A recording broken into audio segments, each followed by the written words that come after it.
Throughout the chronicle of human civilization, the most effective tool for shifting the tides of history hasn't always been a massive army or a charismatic orator. Sometimes it was a single blade, a drop of hemlock, or a quiet shadow in a crowded square. We often think of murder as a chaotic act of passion, but for some it was a profession, a calculated, calibrated art form practiced by specialists who operated in the periphery of empires. These individuals didn't fight for glory on a battlefield. They worked for political leverage, religious fervor, or cold hard currency. Today we are dissecting the history of humanity's most lethal specialists, from the mountain fortresses of Persia to the imperial courts of Rome, and the ritualistic stranglers of India to the industrialized murder incoterms of the 20th century. This isn't just a list of killers, it's a study of how the surgical strike was invented. To understand the profession, we must start with the men who gave it a name. In 1090 AD, a scholar and master strategist named Hassan-i-Sabah seized the fortress of Alamut in the Alborz Mountains of modern-day Iran. He didn't do it with a siege, he did it through infiltration and the conversion of the garrison. Hassan-i-Sabah was the ultimate CEO of shadows. He was a polymath, skilled in mathematics, astronomy, and philosophy. From his modest quarters, which he reportedly only left twice in 35 years, he managed a network of fidai, or devotees. These weren't common thugs. A fidai might spend years infiltrating a target's inner circle, learning their language, adopting their customs, and earning their absolute trust, only to strike at the precise moment of maximum political impact. They practiced what we might call precision surgery.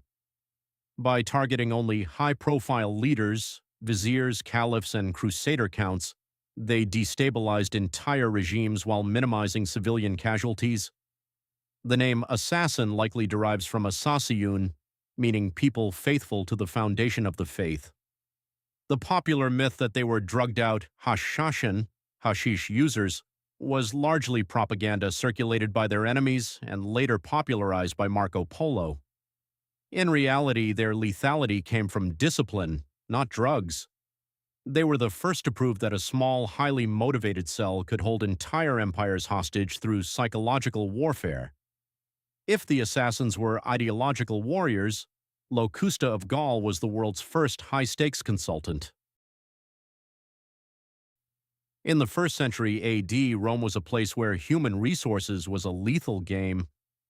Locusta turned toxicology into a legitimate career path. She began as a common prisoner, but her expertise in botanical toxins caught the eye of Empress Agrippina the Younger. Agrippina had a problem. Her husband, Emperor Claudius, was standing in the way of her son Nero's ascension. Locusta provided a dish of poisoned mushrooms, and just like that, the Roman line of succession shifted. Nero was so impressed that he didn't just pardon Locusta, he put her on the payroll. He granted her vast estates and, most remarkably, commissioned her to open a poison school. She became an official instrument of the state, training others in the subtle art of the slow-acting toxin.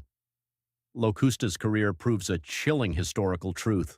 If you are talented enough at a terrible thing, the powerful will always find a use for you. She survived as long as her patron did, but when Nero fell, the empire's brief attempt at morality caught up with her. She was executed in 68 AD, a reminder that in the world of professional killing, your pension plan is only as good as your employer's pulse. While Locusta worked in the shadows of the palace, a group in Roman-occupied Judea was taking a very different approach. The Sicarii, named after the Sika, a small curved dagger, pioneered what we now recognize as modern terrorism. Their strategy wasn't just to kill, it was to be seen. They operated during crowded religious festivals in Jerusalem. A Sicarius would blend into a dense crowd, move close to a Roman collaborator or high priest, and strike. By the time the victim hit the ground, the killer would be screaming for help along with everyone else, disappearing into the collective panic.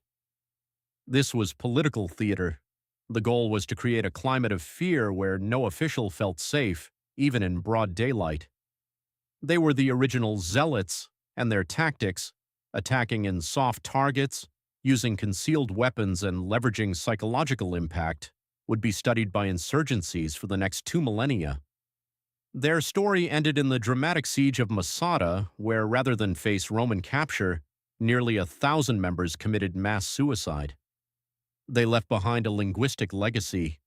In many Romance languages, the word for hitman is still sicario.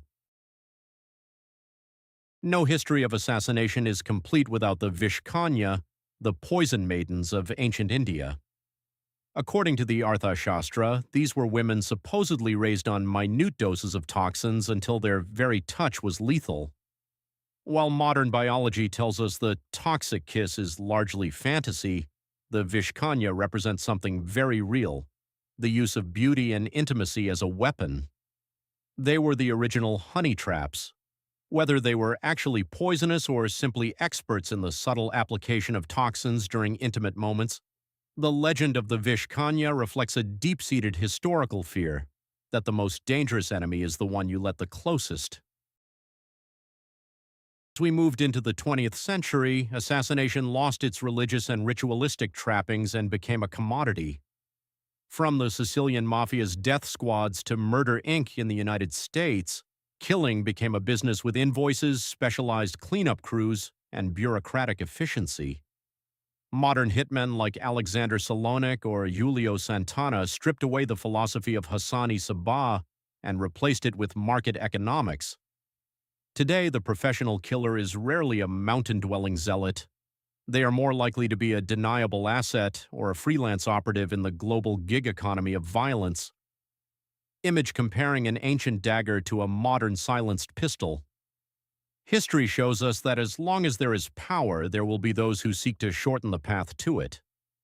The methods have evolved, from poisoned mushrooms to drone strikes, but the fundamental trade remains the same. The assassin is a figure who stands at the crossroads of politics and morality,